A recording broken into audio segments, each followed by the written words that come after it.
De retour dans l'Africa Newsroom, nos éditorialistes sont de nouveau au complet avec nous Samuel Gembok, Jean-Marie Bitomo et Alfred Chango. Les autorités angolaises se sont engagées dans une nouvelle opération de lutte contre l'immigration clandestine qui s'apparente à une véritable traque aux migrants, selon les termes employés par les organisations africaines de défense des droits de l'homme. Elles ont d'ailleurs demandé aux autorités angolaises de mettre un terme aux pratiques d'arrestation et de détention arbitraire perpétrées par les forces de sécurité. Le point tout de suite avec ce sujet d'Ibra Khadindiaye.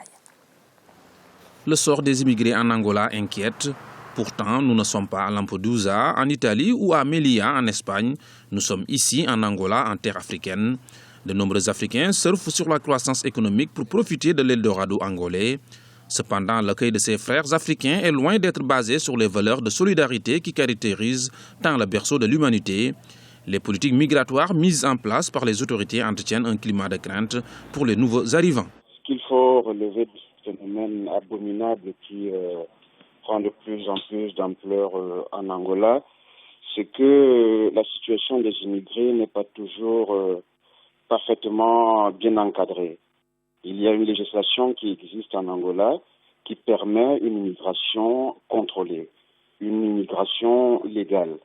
Et la plupart des gens qui sont détenus sont de l'immigration illégale. Ce qu'on peut déplorer dans cette situation, c'est le traitement qui est réservé aux prisonniers. Les organisations africaines de défense des droits de l'homme dénoncent le traitement jugé inhumain réservé aux immigrés dans le pays. Elles lancent un appel aux autorités angolaises pour le respect de la vie des étrangers. L'État angolais a toute la responsabilité et tout le droit de contrôler qui rentre dans son pays et d'y accorder un droit de vie sur son territoire ou de le refuser. Mais les conditions dans lesquelles se trouvent ces prisonniers sont fatalement déplorables. Déplorables en ce sens qu'il y a des femmes parfois enceintes en situation de vie précaire et qui ne sont pas cadrées et emprisonnées dans des conditions humainement acceptables. Plus de 3000 hommes ont été raflés selon les ONG par la police dans les rues de Luanda. Une situation qui est la conséquence de la nouvelle lutte contre l'immigration clandestine. Les associations des droits de l'homme lancent également un signal d'alarme à l'Union africaine pour l'inviter à assurer le respect des droits humains et du droit international dans la conduite des politiques migratoires de ses États membres. Samuel, en 10 jours, 3000 personnes ont été arrêtées dans les rues, à leur domicile, à leur travail. Les organisations des droits de l'homme parlent de traque aux migrants. Est-ce qu'on peut parler de chasse aux sorcières aujourd'hui en Angola ? Absolument, mais en même temps, l'Angola, c'est un pays souverain. Il faut une responsabilité régionale dans la plupart des pays. Simplement, encore une fois, c'est le traitement qui est réservé à ces détenus qui est inacceptable. Les conditions de vie ne sont pas du tout respectueuses des droits de l'homme et c'est ce qui est à condamner, faire avec la plus grande fermeté possible. Ceci dit, il faut quand même que les États de la région essaient d'activer des leviers diplomatiques pour attirer l'attention de l'Angola. Le gouvernement provincial du Bas-Congo a essayé de le faire déjà il y a plus de 2 ans. Malheureusement, il n'y a toujours pas de mesures drastiques prises par l'autorité angolaise pour régler cette problématique. Alors Jean-Marie, oui, bien évidemment, l'Angola a le droit de protéger sa souveraineté, son intégrité territoriale, mais il y a des limites. Oui, tout à fait. L'Angola est un pays souverain qui a le droit d'accorder la résidence à qui il veut sur son territoire. Ça, il n'y a pas de discussion possible dessus. Mais maintenant, ce qui me choque un peu, c'est de voir que la même situation se produit vis-à-vis des immigrés africains sur l'Europe ici. Là, on connaît tous la situation, si vous voulez, qui se passe en Italie. Quand vous regardez que les Africains, entre le traitement qui est réservé les uns par rapport aux autres, un traitement pratiquement inhumain, comparé aux immigrés qui sont en Italie, mais ils vivent pratiquement dans le luxe. Je veux dire, le droit, c'est une chose. Mais d'un autre côté, il y a le droit de l'humain aussi. Bon, nous sommes quand même en Afrique. C'est vrai que ce n'est pas la première fois que ça se produit. Ce sont des choses qui sont produites dans pas mal de pays africains. Et je me dis quelque part que là-dessus, il devrait y avoir une réflexion globale, ne serait-ce que pour le respect du droit international. Chaque pays doit garder sa souveraineté, mais d'un autre côté, regarder les droits humains, comme on nous le disait dans le reportage, et faire attention. Se dire aujourd'hui qu'un pays africain, c'est-à-dire on traite des Africains pire que les Occidentaux qui traiteraient libérerait éventuellement les Africains, ça me semble vraiment des conditions qui sont inhumaines. Il y a un manque total de solidarité. Nous sommes tous, si vous voulez, bon, quand vous avez un pays comme l'Angola, si les immigrés y vont tout simplement, pourquoi? C'est parce qu'éventuellement, ces gens-là, ils ont besoin de main-d'œuvre. C'est vrai que c'est au gouvernement ou à l'État angolais de pouvoir réguler, si vous voulez, les vagues d'immigration dont ils ont besoin chez eux. Mais dès l'instant que vous avez constaté que vous avez des gens qui sont en situation irrégulière, essayez quand même de les mettre dans des conditions qui soient des meilleures conditions optimales pour qu'ils puissent rentrer chez eux. Quand on voit les photos qu'on vient de voir là, tout à l'heure là, dans le reportage, bon, moi, ça me laisse pantois que ça se passe en Afrique aujourd'hui. Alors Alfred, les organisations des droits de l'homme qui se saisissent de l'affaire, est-ce qu'on peut espérer que ça va faire un peu bouger les choses?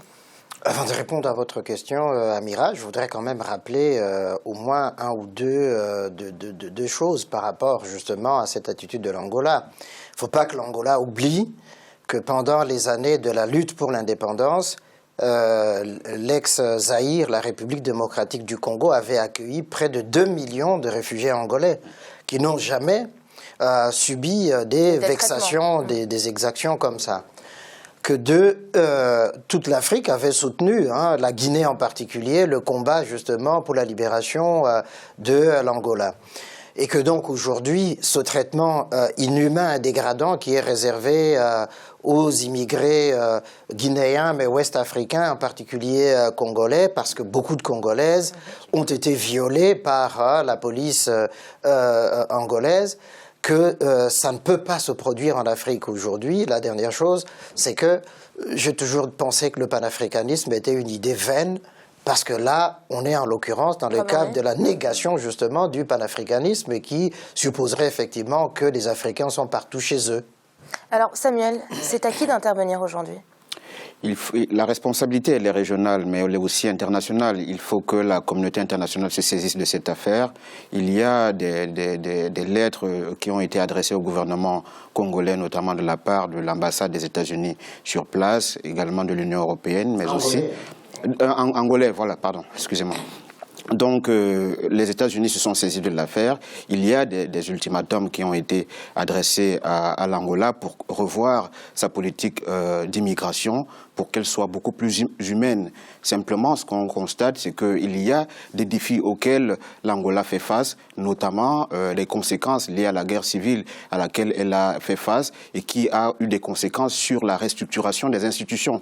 Et ça prend un petit peu de temps. Simplement, il faut condamner avec fermeté, encore une fois, la responsabilité du gouvernement angolais qui ne met pas suffisamment en œuvre les moyens institutionnels importants, adéquats pour régler cette problématique.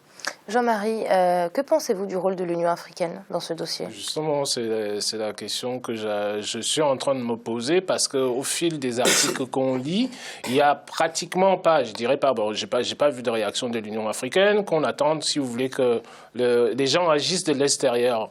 Alfred vient de parler tout à l'heure du panafricanisme. Mais qu'en est-il, ce panafricanisme-là, si vous voulez? Bon, c'est quelque chose qui date des années 50, son Nkrumah et tout ce qui s'ensuit. Cette promotion-là, jusque-là, si vous voulez, pratiquement 50 ou 60 ans après, les gens ne prennent pas conscience de ce que les pères de l'Afrique ont voulu bâtir, alors que ça reste toujours la même Afrique. Donc aujourd'hui, l'Union africaine, je ne sais pas s'il y a des actions qui ont été mises en place concernant cette problématique spécifique des immigrants en Angola, là, mais l'Union africaine devrait quand même, comment dirais-je, elle aurait dû être la première à s'insurger contre cette situation.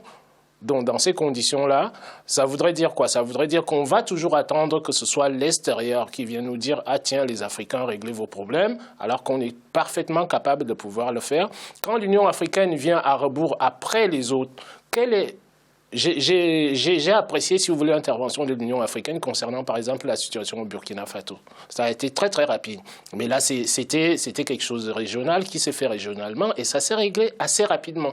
Mais dans une problématique comme celle-là, la première organisation qui devrait agir au niveau international, c'est l'Union africaine et non pas qu'on attende que les lettres viennent de l'Union européenne, des États-Unis et tout ce qui s'ensuit. Après, on va se demander, c'est-à-dire, pourquoi est-ce que les autres viennent nous donner des ordres chez nous? Ils viennent nous donner des ordres parce qu'ils nous disent la manière dont nous devons nous comporter. préalablement. Donc à partir de ça, si nous ne prenons pas conscience que quand il y a des problèmes comme cela qui se posent, les Africains doivent être les premiers à être debout et non attendre que les interventions soient des interventions extérieures pour régler des problématiques africaines. Merci Jean-Marie. On va passer à la suite avec 18 millions de palmiers dattiers répartis sur 165 000 hectares.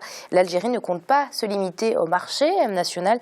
Depuis sa première participation à la foire internationale agricole de l'Indonésie, le pays a mis un pied dans le marché asiatique, une clientèle loin d'être négligeable, peuplée de plusieurs millions de personnes. Kessi Webi-Martel, commentaire Ibra Khadindiaï.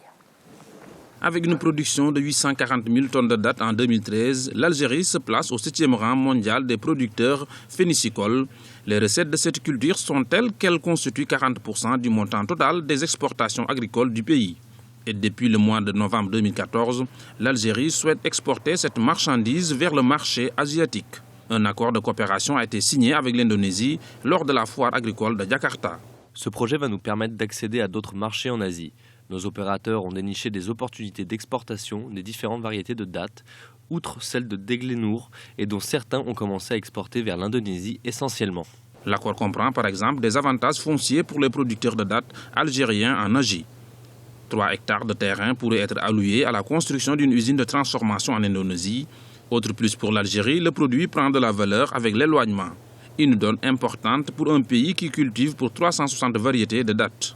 Nous avons constaté que des variétés de dattes qui se vendent à bas prix sur le marché national coûtent plus cher dans ces pays asiatiques. Cela a permis aux consommateurs indonésiens, malaisiens ou indiens de connaître les différentes variétés des dattes algériennes. Si l'occasion fonctionne entre les deux partenaires, plusieurs provinces algériennes pourraient être transformées, à l'image de la wilaya de Bikra, productrice de 220 000 tonnes de dattes chaque année. Un port sec entièrement destiné à l'exportation pourrait y être construit. Samuel, cette ouverture au marché asiatique, c'est une bonne nouvelle pour l'Algérie.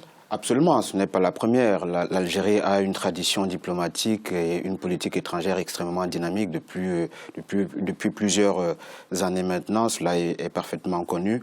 Ce qu'il faut également dire, c'est que l'Algérie, en dehors de cette ouverture vers l'Asie, a une santé économique qui est largement supérieure à la moyenne régionale, voire même en Afrique. C'est une des économies mondiales les plus dynamiques en ce moment. Un pays qui a pu rembourser toute sa dette au FMI et qui a même dû prêter à un moment donné, qui annule la dette de plusieurs pays africains. Donc l'Algérie a une santé économique qui lui permet justement de se projeter vers l'extérieur. Et cette ouverture vers l'Asie est une très bonne nouvelle pour l'économie algérienne. Alors Jean-Marie, vous parlez souvent de la diversification de l'économie algérienne. On en parle souvent sur ce plateau. Ça y est, l'Algérie y est. Oui, l'Algérie y est, mais je veux revenir sur un problème beaucoup plus général concernant l'Algérie, Amira. Nous parlons souvent des problématiques africaines sur ce plateau, à savoir que, vous regardez une des économies qui fonctionne le mieux en Afrique. On nous dit, c'est-à-dire les organisations internationales nous disent à tout va qu'il faut tout privatiser en Afrique. Et quand vous regardez le fonctionnement de l'économie algérienne, vous remarquez très bien que l'économie algérienne fonctionne sur un modèle qui est très très performant avec une présence de l'État qui dirige les secteurs économiques. Quand la diversification arrive, cette diversification-là, elle est contrôlée, si vous voulez, par l'acteur central qui est l'État. Aujourd'hui, nous savons que sur le marché international, les dates par rapport pour l'Algérie, ça représente 40%, si vous voulez, des recettes d'exportation dans le domaine agricole de l'Algérie. Donc cette diversification-là, l'Algérie l'a fait sur les secteurs prioritaires, les secteurs les plus forts.